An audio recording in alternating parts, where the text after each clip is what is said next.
Candle है आया आमा पड़ा 2 कैंडल पड़ा आ बॉक्स में जो नीचे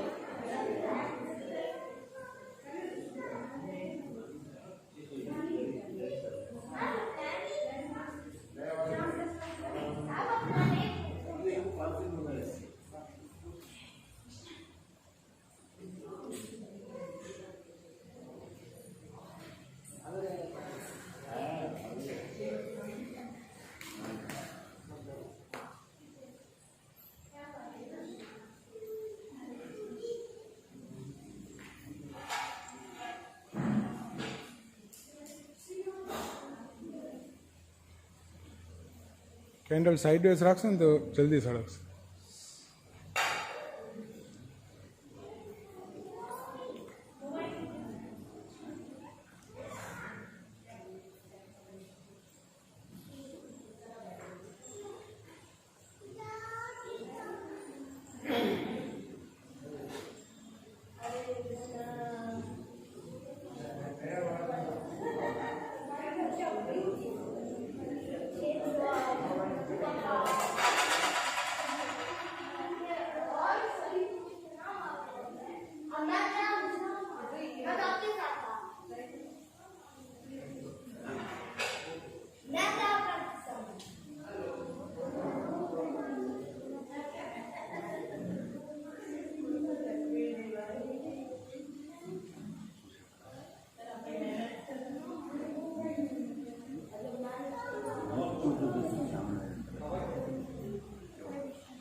जल्दी साड़ी पहना वो नहीं तो careful with the children.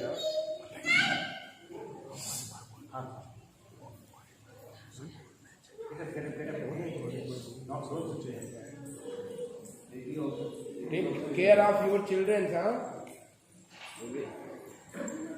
सब नालायक के कपड़े पहनते हैं।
श्रीमते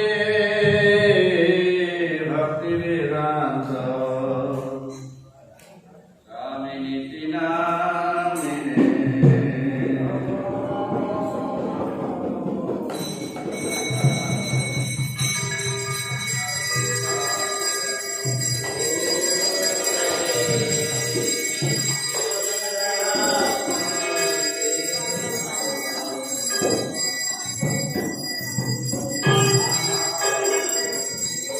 नमस्ते सरस्वती गगनवाणी प्रसादिने निर्विशेष दुर्नमारे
Hare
Hare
अनंत परिवचन वृंद की जय, गुरु परंपरा की जय, नामाचार्य हरदास ठाकुर की जय।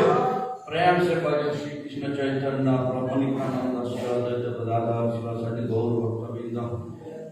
निताय गौर श्री द्वारकाधीश भगवान की जय, सीताराम लक्ष्मण हनुमान जी की जय, भक्ति देवी तुलसी महारानी की जय, गंगा माई यमुना माई की जय, श्याम सुंदर राधा कुंद गिरिवर्धन की जय, संदारती की जय, दामोदर भगवान की जय, भवन मंडल विराम संतान की जय, दयालय तीर्थ की जय, स्वामित भक्तवृंद की जय, निताय गौर प्रेमानंदे।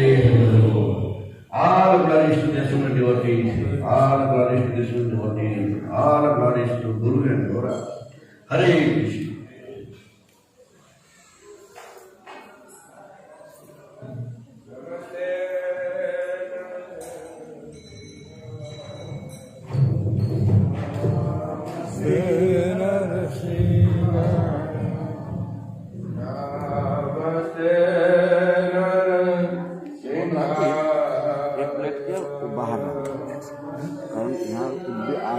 आगे साड़ी पड़ के जाएगा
जय राधे जय कृष्ण जय Vrindavan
नमामीश्वरं सच्चिदानन्दरूपं रसकुण्डलं गोकुलराजमानम्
Hare Rama, Rama Rama, Hare Hare.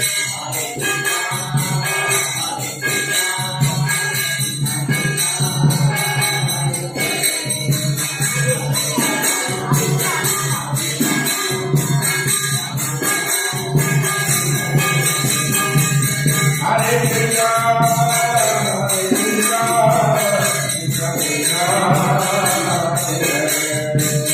Hare Rama, Hare Rama,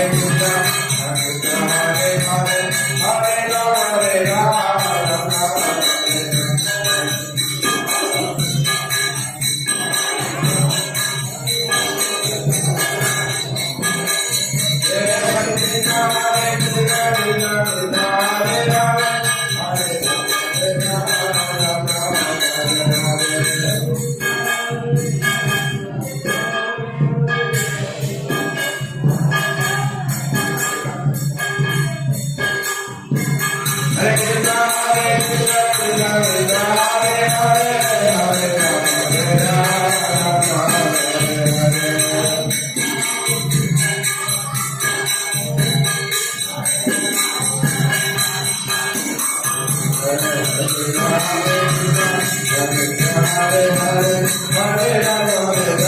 Rama,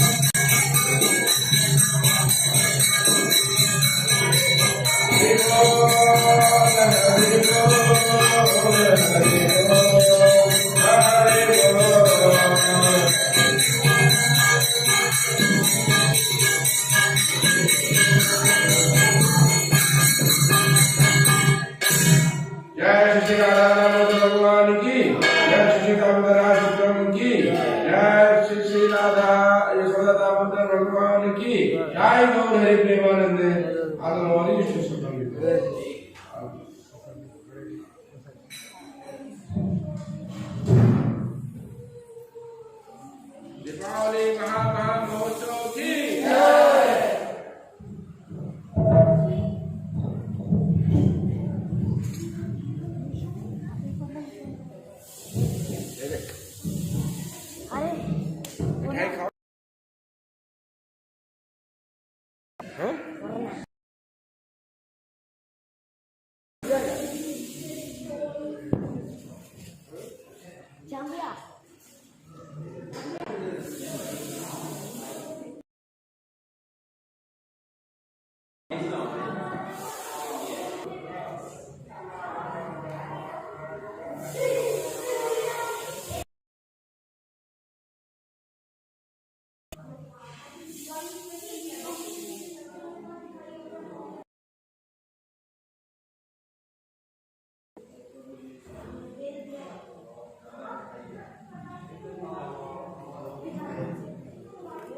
मुझे याद देखना पड़ेगा।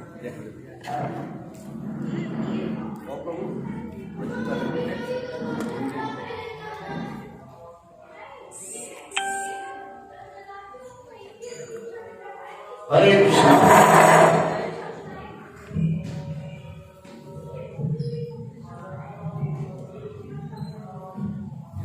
ओम नमो भगवते वासुदेवाय।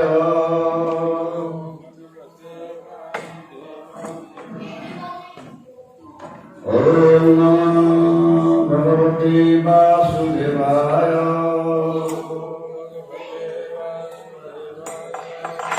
ओम नमो भगवते वासुदेवाय।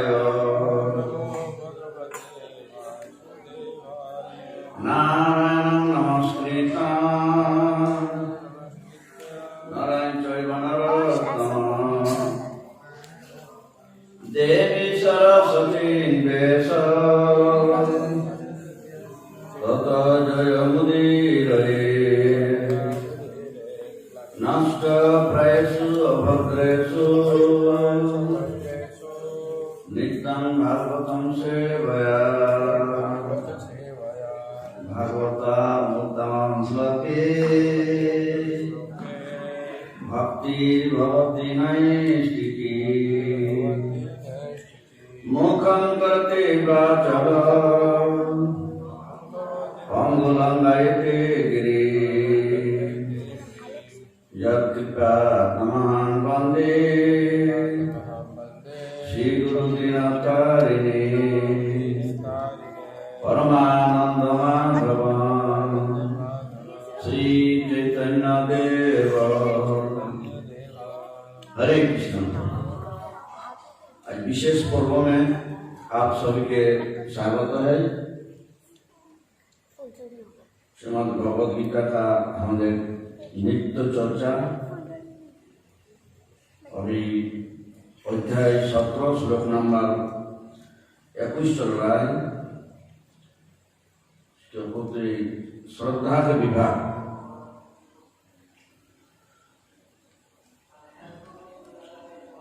जस्तु प्रत्युपकारार्थं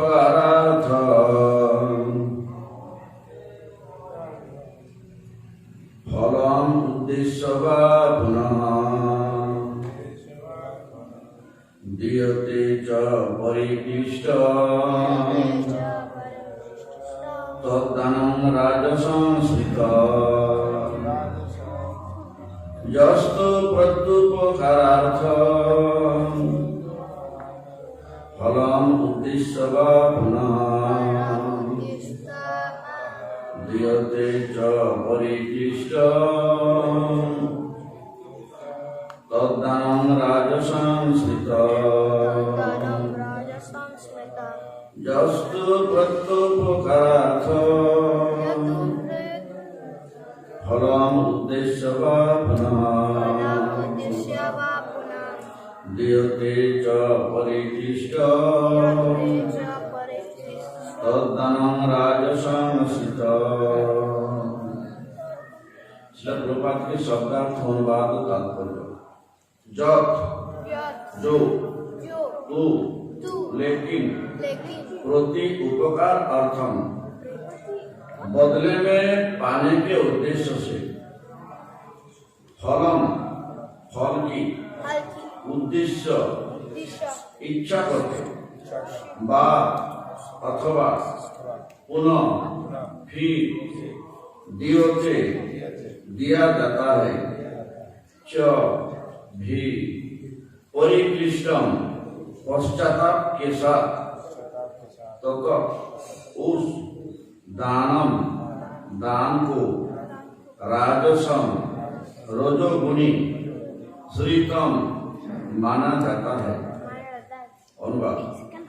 किंतु जो दान प्रत्युपकार को भावना से या कर्म फल की इच्छा से या अनिच्छा पूर्वक किया जाता है वह रजोगुण कहलाता है।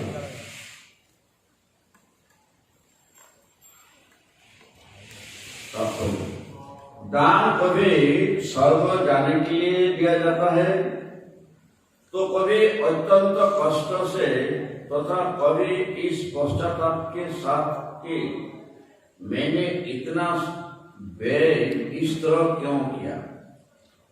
कभी कभी अपने वरिष्ठ जनों के दबाव में आकर भी दान किया जाता है। ऐसे दान रजोगुण में दिए गए माने जाते हैं। ऐसे अनेक दातव्य न्यास है जो उन संस्थाओं को दान देते हैं जहां इंद्र भोग का बाजार गर्म रहता है। बौद्धिक शास्त्र ऐसे दान की संस्तुति नहीं करते हैं, केवल सात्विक दान को संस्तुति की गई।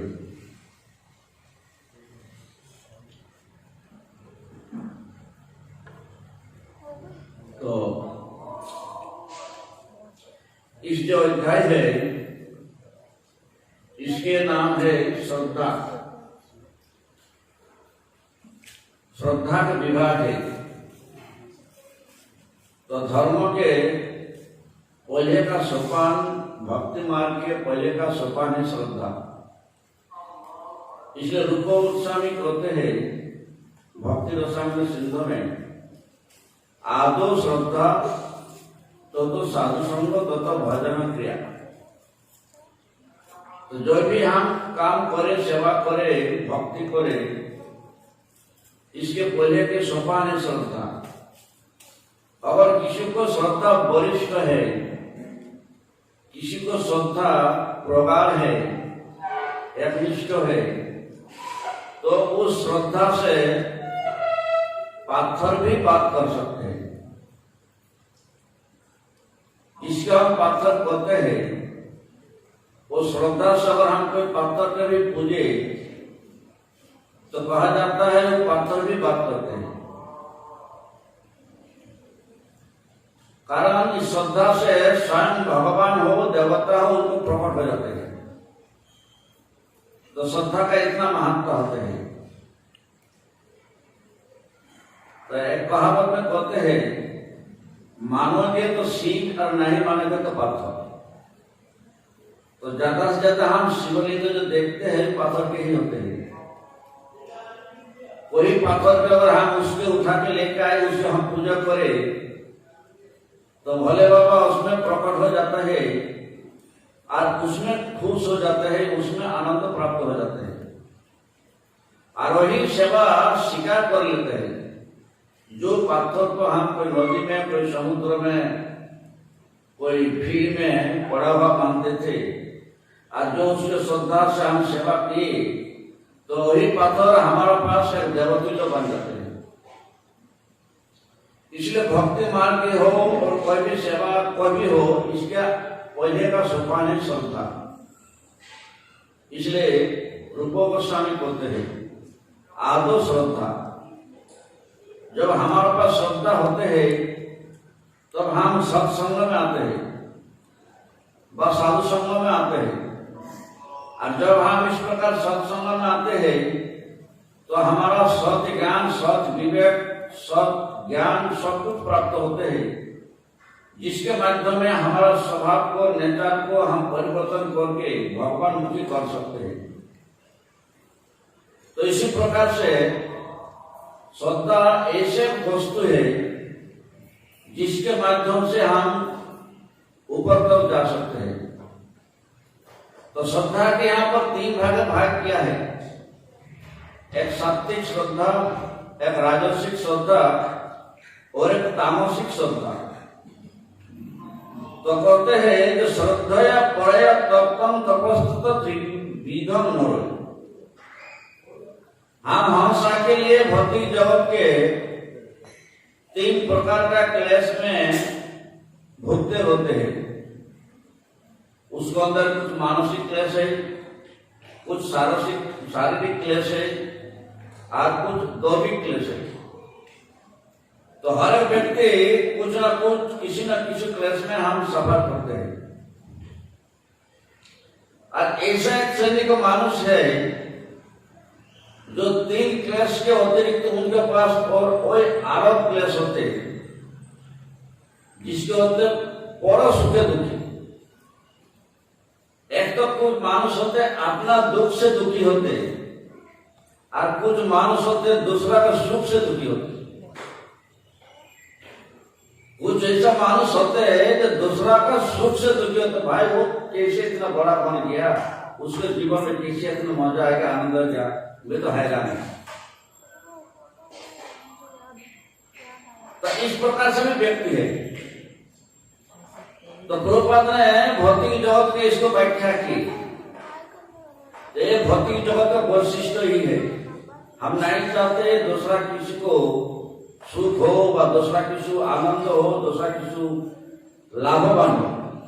हम हमेशा चाहते हैं जब कोई दुखी हो तो हम ठीक है और हम उसके बाद समालोचना करते जाए, बस तो ये हुआ वो पांडा ढेंगा इस तरह से। तो इसी प्रकार से वो एक अलग श्रेणी का व्यक्ति है, वो दूसरा किसी को सुख से दुखी होता है। लेकिन ये तामसिक संपन्न कहा जाता है। तो इस प्रकार जो शास्त्र में कहते हैं श्रद्धया परस्कप्तम तापस्त्रय त्रिविधम न। अगर हमारा श्रद्धा रियली सात्विक गुण संपन्न होते हैं तो हम भौतिक जगत के त्रिताप से उद्धार प्राप्त होते, भगवत प्राप्ति कर सकते हैं। अगर हमारा श्रद्धा रियली हो, रियली विश्वास हो, हम रियली मान बोलते हैं। तो एक छोटा सा स्टोरी हम आपको सुनाते हैं। एक राजा थे, थोड़ा ध्यान से सुनिए। तो राजा का तो कोई चीज कभी कमी नहीं होते, ना राजा के होते, ना परिवार के किसी को होते, ना राज कर्मचारी किसी को होते। सभी के चीज भरपूर होते हैं, आमदनी पूर्ण होते हैं, वो हमेशा के लिए सभी सुखी होते हैं। और राजा इतना धनवान है, जिसको जो कुछ जरूरत होता है वो सारे उनको प्रदान करते हैं। ये राजा का कर्तव्य है और दायित्व भी है। इसलिए राज परिवार से सभी व्यक्ति खुश होते हैं, आनंद होते हैं।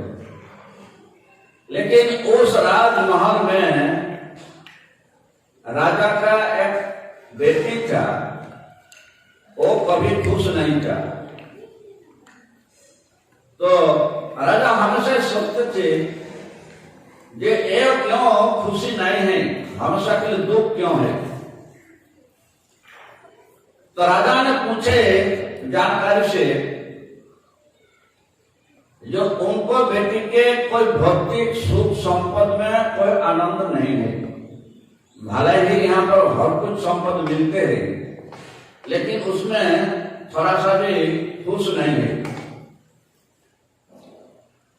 राजा जानकारी करे और जानकारी करके पता करे दुख के कारण क्या है।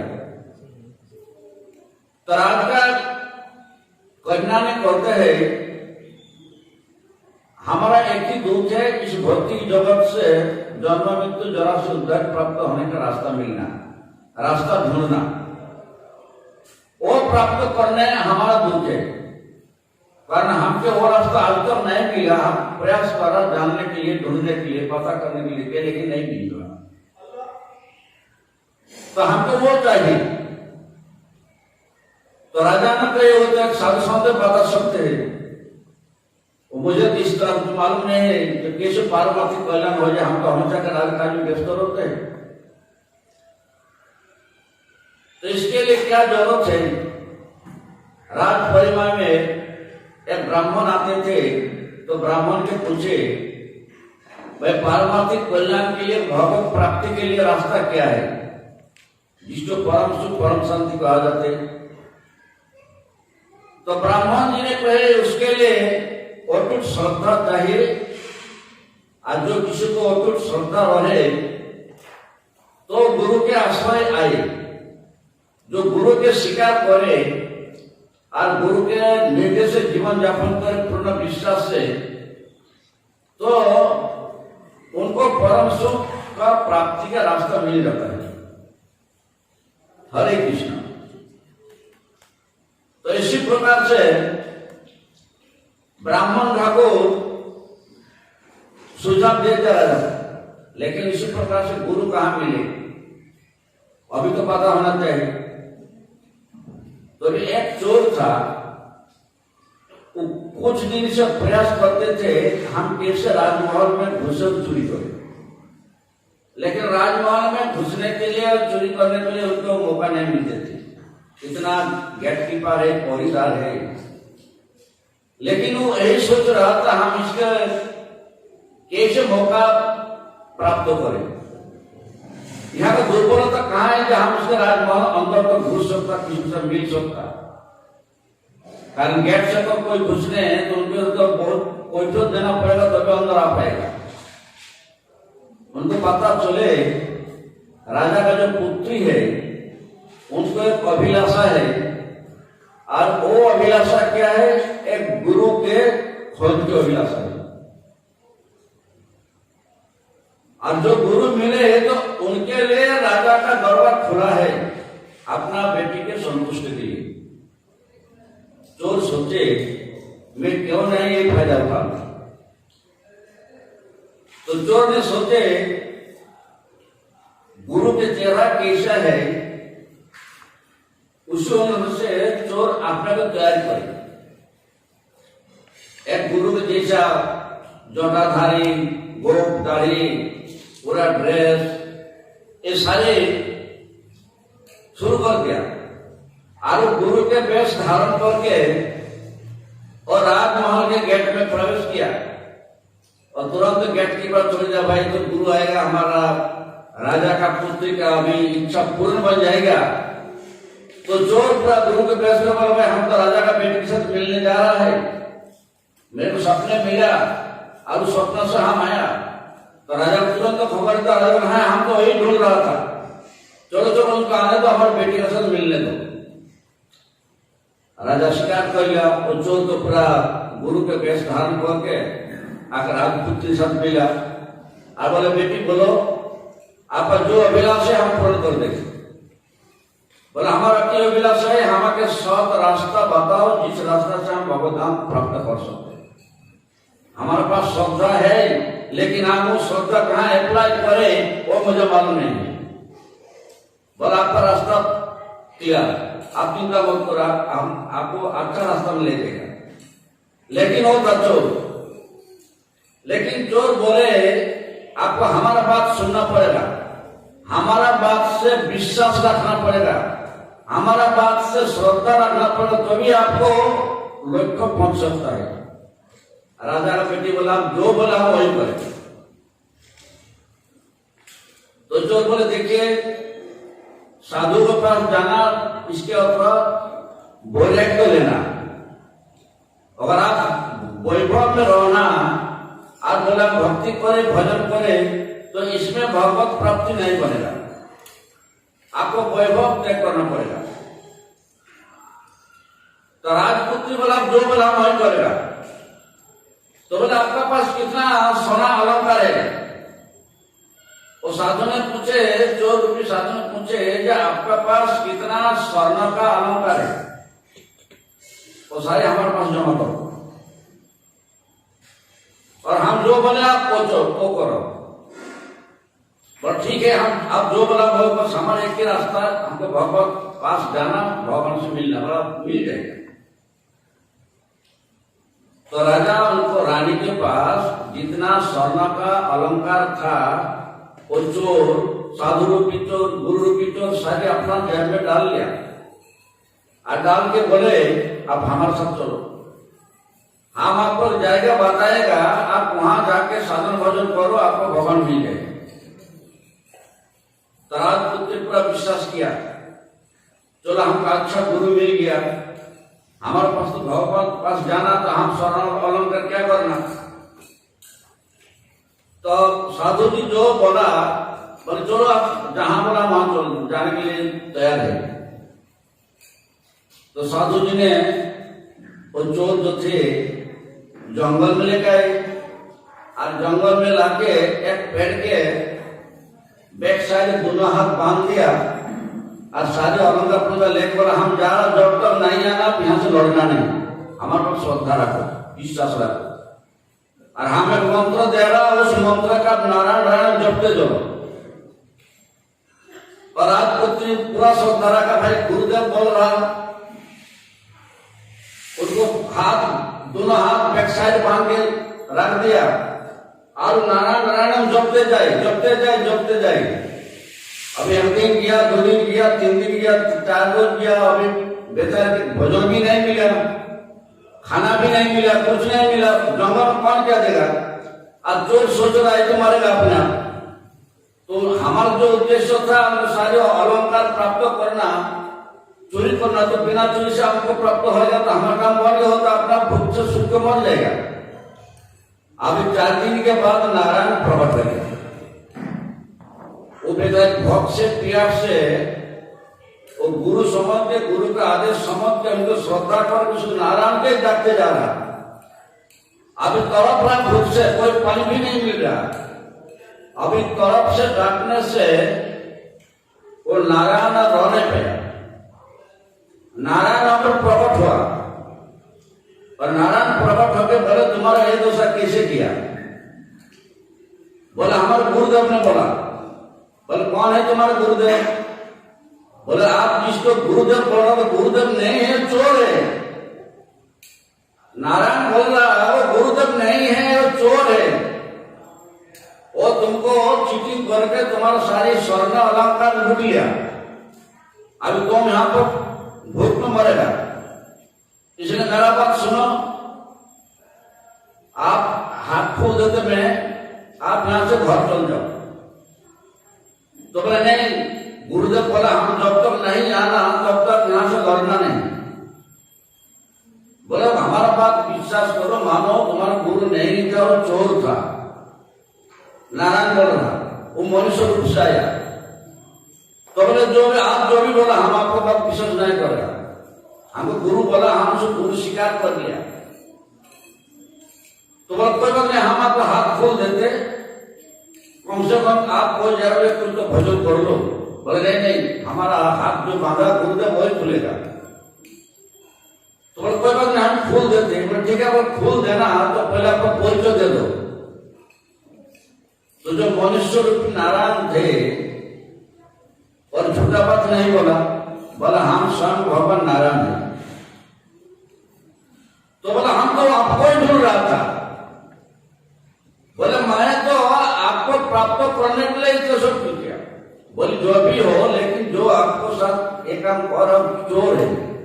बोले भला ही चोर है, लेकिन उसको माध्यम से ही तो आपको मिला हमें। वो भला ही चोर है, लेकिन उसके माध्यम से तो आपको दर्शन मिला। वो चोर है, डका से जो कुछ है, लेकिन हम तो उसको गुरु माना, गुरु पे विश्वास किया, उसके गुरु पे श्रद्धा किया और उसको जैसा बोले हम उसी अनुसार से भजन किया और उसी भजन अनुसार से आपको मिला। तो भगवान सोचे इसको कहते श्रद्धा। इसलिए कहते जो श्रद्धा से और तो पाथर के भी पूजे तो पाथर भी आवाज निकालते थे। जैसे हम विग्रह की सेवा करते हैं, जो भगत लोग कहते हैं तो स्वयं विग्रह भगवान मानते हैं, जो भगत नहीं है तो पाथर मानते हैं। तो जैसे ब्राह्मण ठाकुर को वृंदावन में गोपाल में कहे, जो ब्राह्मण ठाकुर ने गोपाल के साक्षी रखे और साक्षी रख से बोले गोपाल जी आप हमारे साथ चलो विद्यानगर तक साक्षी देने के लिए। तो गोपाल जी ने कहा देखो हम तो विग्रह कैसे जा सकते, थोड़े विग्रह जा सकते, आपका पीछे भोजन में। तो ब्राह्मण बोले अगर विग्रह बात कर सकता तो विग्रह चल नहीं सकता, और तुम विग्रह हो तो बात कैसे कर रहा? इसके मतलब तुम विग्रह नहीं, पात्र नहीं, साक्षात भगवान है, इसलिए बात कर रहा। तो यदि विग्रह बात कर सकता तो विग्रह चल भी सकते, इसलिए आपको हमसे जाना पड़ेगा। तो अये वृंदावन के गोपाल जी, साक्षी गोपाल जी उस ब्राह्मण के पीछे पीछे पैदल में आना शुरू कर गए।